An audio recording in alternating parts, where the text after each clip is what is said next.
Hey everyone, welcome back to our channel. Today, we'll be discussing how to invite your friends to like your Facebook page. If you've already created your page, this video will show you how to share it with your friends and grow your audience. So, let's get started. To begin, open the Facebook app on your mobile device. In the top right corner of the app, you'll see a button with 3 horizontal lines. Tap on it to open the menu. Tap on Pages in this menu section.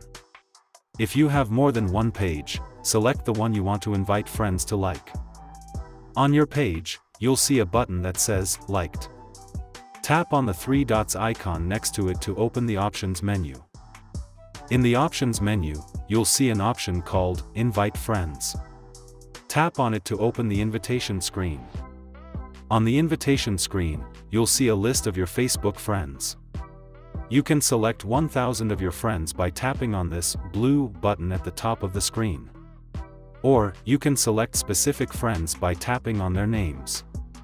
Once you've selected your friends, tap on the Send Invites button at the bottom of the screen. This will send a notification to your friends, inviting them to like your page. And there you have it. Those are the steps to invite your friends to like your Facebook page. By following these simple steps, you can grow your audience and reach more people with your content. Thanks for watching, and we'll see you in the next video.